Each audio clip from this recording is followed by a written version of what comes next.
Yep, you saw me. There you go, guys. That's a fish. There you go, guys. That's unreal! Oh, this is such an awesome looking fish. Oh, yeah! Alright, guys, check that out.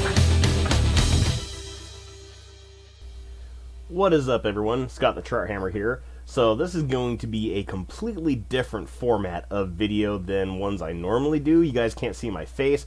I actually had to record, or I had to download a screen capture software to do this video. I've had this idea for this video for a while. This is the video I've been working on for weeks. That's taken me all this time to upload. Believe it or not, this is actually take 7, and I think I finally got everything calibrated and nailed down, so here we go. But before we get too far into the video, I'm going to ask that you guys please subscribe to the channel. I'm trying to get this channel to grow to 1,000 subscribers, and I need your help to do that. So if you could please hit that subscription button. It's going to be somewhere down here. The notify bell is going to be up there on your side of the screen. That'll all make you be the first to see all the great content that's going to come from this channel. And I've been doing shout outs to new subscribers that subscribe to the channel between uploads, and it's been a while since I've uploaded, so I've got a lot of subscribers to give shout outs to. So first off, I hope I'm pronouncing this name right. Stoudemire3, then Sarah Matson, and Eastern Bandit, and Scott Ferguson. Thank you guys so much for subscribing to the channel. It means the world to me. And my channel subscriber account did, again, inflate past what I could see, and that's just because people subscribe to the channel that have their subscription settings to private. That's totally fine. I thank you guys just the same. You guys are absolute rock stars. Thank you guys so much. So why do we got you here on Google Earth looking at Oregon? Well, I want to do a new series of videos. I want to do a series of videos that are going to fully explain aspects of fishing. And I thought there was no better place to start than to fully explain Oregon fishing. And just look at that right there. That's my home state. And I feel absolutely no shame in saying this. I think we have the most beautiful state in the Union. There is nothing like Oregon, with the beaches, the valleys, the mountains, the high desert, all the rivers, and all the scenery we have. This is really, if you're a sucker for landscape and maps like I am, this is the best state to live in. And the beauty of the state does have a downside if you are a sportsman, if you're an outdoorsman like I am. This state is hard to fish, and the reason is because how regulated the state is. We have so many species of fish here in Oregon that are so protected that the regulations for fishing across the board are extremely tight. For one, you have to have a special permit to be able to use 2 rods, and even still, you can only use those 2 rods in very select places in the state. I know there's other states like Virginia where you can use any number of rods anywhere, anytime. And I mean, if you had that here, that just makes fishing incredible. But because we have so many species that are protected in Oregon, 2 rods is the maximum. You have to pay extra for that, and even that is very selective. There's also a lot of times of year and a lot of places where the fishing and retention of certain species is either restricted or prohibited, and the biggest numbers in that, the biggest species that you're going to find in that list are going to be salmon, steelhead, and sturgeon.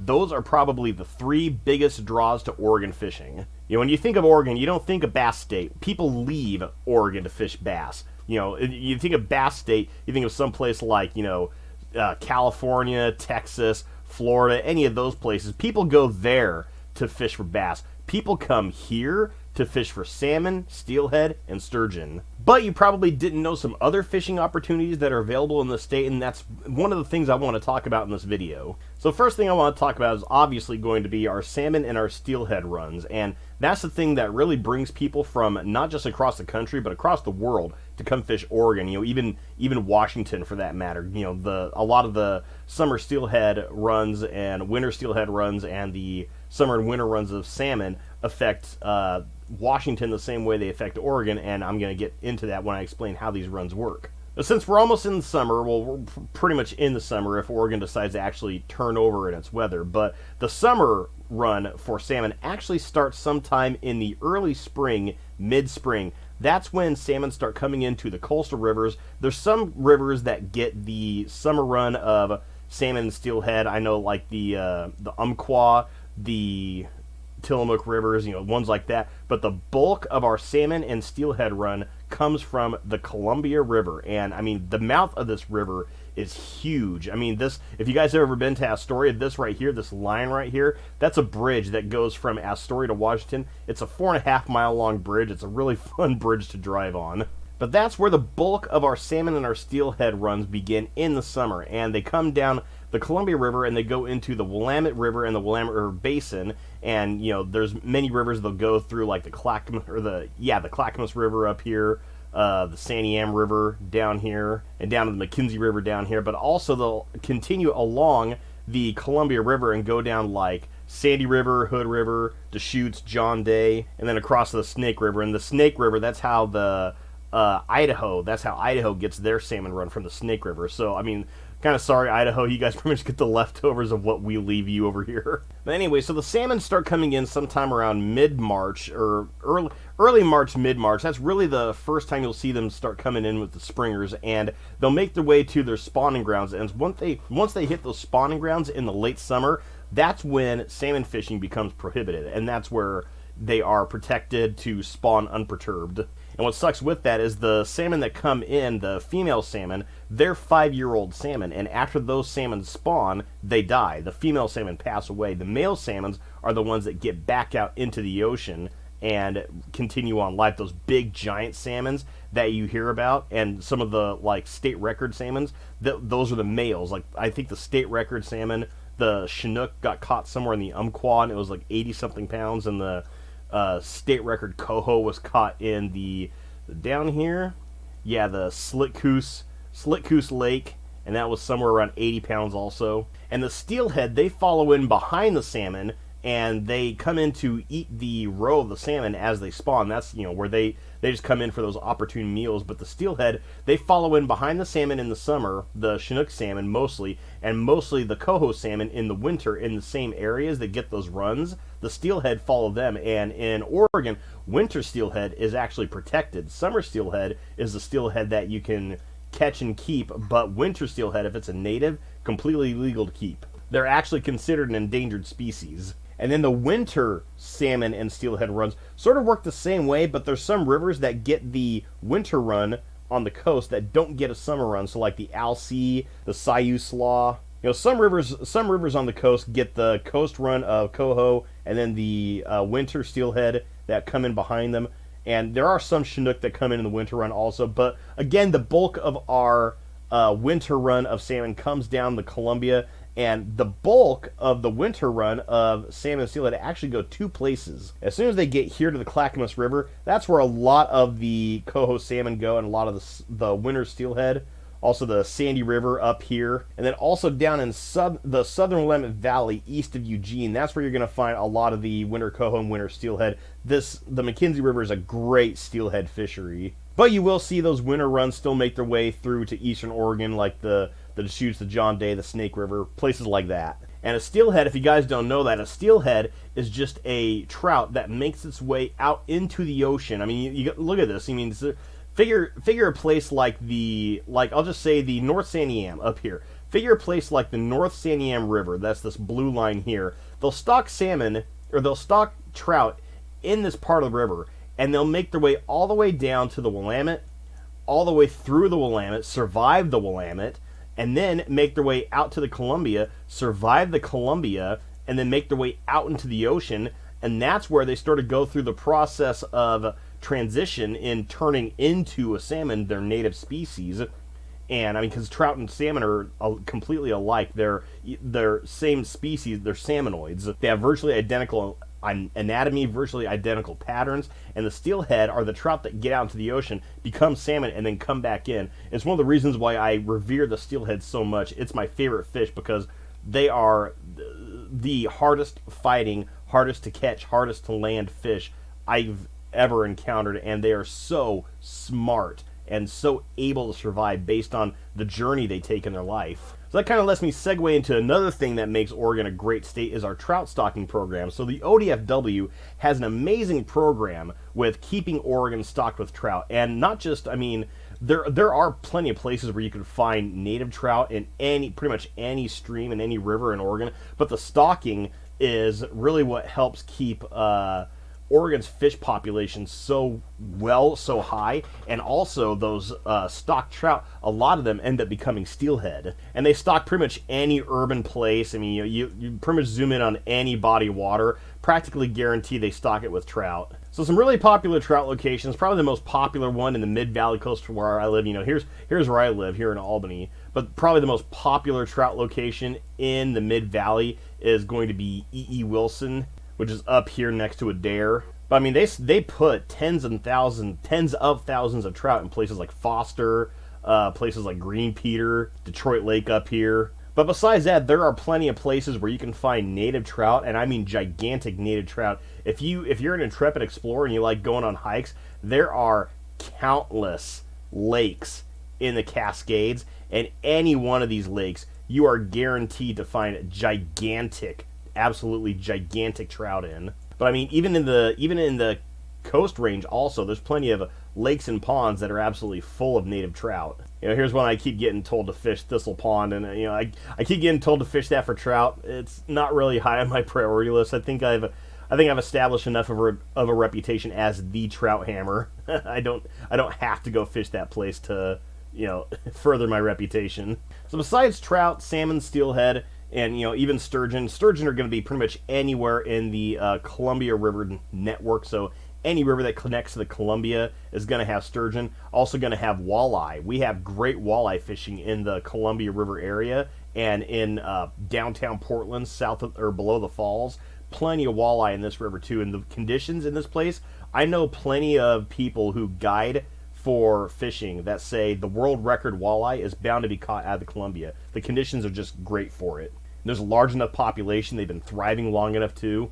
But with sturgeon, the retention of sturgeon on a tag is only 2 per year, and one of the reasons is because obviously how rare sturgeon are. I mean, I think places I've fished, I've caught plenty of sturgeon in those places where you expect to find them. But the thing about sturgeon is it takes them so long to mature to a spawning age. If people fish them out, they'd wipe out quickly. So besides trout, salmon, steelhead, and you know, the species I've already talked about, what are some other species you could target here in Oregon? And this is a great tool to use to find those places. Is, you know, Google Earth is to look at fishing locations, you know, find places you haven't fished before, study big lakes that are already there. So let's go through some different species. Let's start with kokanee. So kokanee is a sockeye salmon. It's just a landlocked salmon that managed to stay separate from a river system to go through the normal life pattern of a salmon going out in the ocean. It's a freshwater salmon.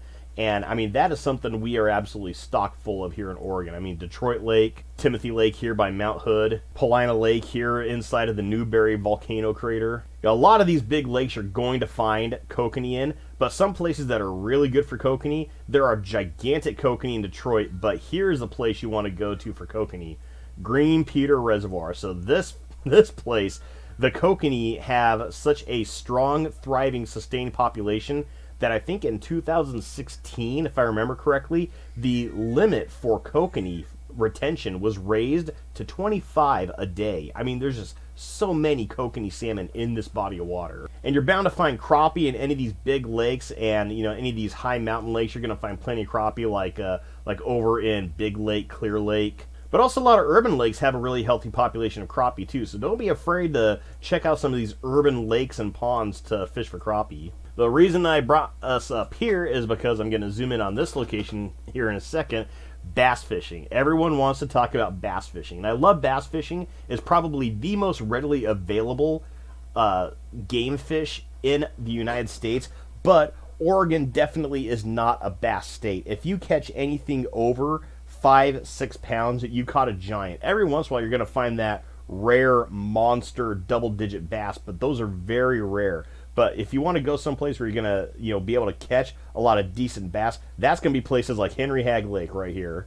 And so speaking of bass, speaking about how to use Google Earth to find fishing spots, so here's the skinny on bass fishing. So in the winter, bass are going to be way down here in the deepest parts. They want to be in the warmest, most oxygenated water.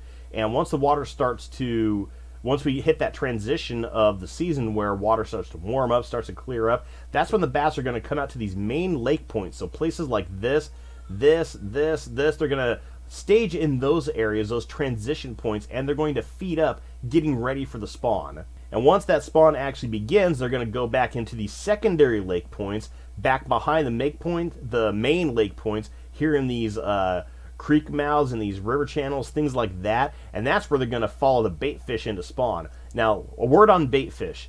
The most common bait fish you hear about for bass is shad. And there are so few places in Oregon you can find shad. I actually don't think there are shad in any lake or pond. I know there's a few shad to be found in downtown Portland, Columbia River area. There's a few shad to be found. There's also some down in some of the southern Oregon coastal rivers, but you're not going to find any in lakes and ponds here in Oregon, sorry to say. So that means that you're going to be using sunfish and crawfish as bait presentations. And one thing about crawfish is you're going to find crawfish in any single body of water in the United States. You'll find them in puddles, I'm not kidding. But most of the bass are going to be eating the sunfish for bait fish. So those bluegills, the red ears, the pumpkin seed sunfish, the green sunfish, things like that, even crappie. But like I said, don't be afraid to hit up these urban ponds. I mean, you guys have seen me fish plenty of places in and around Albany where I catch plenty of big bass out of. I leave big bass for Oregon. But when it comes to bass fishing, probably primarily for us is the smallmouth bass. And smallmouth bass can be found in pretty much any river in Oregon and a lot of the big lakes. Pretty much anywhere where there's going to be a lot of really cold water, rocky areas, things like that. Something that a lot of people don't know about Oregon is one of the things that really should make us famous. I mean, if you guys have watched, my channel, if you guys have watched PK's channel, you guys should know this about the West Coast surf fishing. So surf perch is a completely West Coast thing, and they love the warmer water, and the water actually gets pretty warm off the Oregon coast, especially in the summer, but you can catch surf perch year-round, and they live in anywhere where you find these nice sloping shores. I mean, anything that looks like that. There really isn't a bad place to fish for surf perch on the Oregon coast. Pretty much anywhere you go, you're bound to find surf perch. I know I've done plenty of videos on surf fishing, so is PK. Feel free to check both our channels for those. So, seasonal Oregon fishing. Let's just start with, as far as I'm concerned, where fishing starts, the fishing new year, the spring. That's when everything lights up across the state. That's where you can fish for anything. That's when the summer runs of salmon steelhead start coming in. That's when the sturgeon have also entered their post spawn, and they're going to start feeding up also, getting fed back again before they're just living their lives throughout the summer. And the bass, that's when we start our pre-spawn, and that's usually sometime early to mid-April. That's usually temperature depending and conditions depending, usually about the time we enter our pre-spawn. So the post-spawn comes sometime after that, late spring. And the summer, that's pretty much when everyone shifts to river fishing and crappie fishing too. Crappie fishing is really great in Oregon in the summer. And again, surf fishing good any time year round. Fall time and the mid to early fall, that's when you're going to see the winter runs begin of salmon. But that's also when people go back to targeting species like bass, because that's when the bass are feeding up to get fat for the winter. And our fall here in Oregon, again, temperature and conditions depending, our fall actually usually begins sometime around mid-September. And then we hit what I call the seasonal cliff in October. And it pretty much just overnight goes from fall to almost like winter conditions. And that's when, things like bass, crappie, sunfish, they shut off. Good luck catching them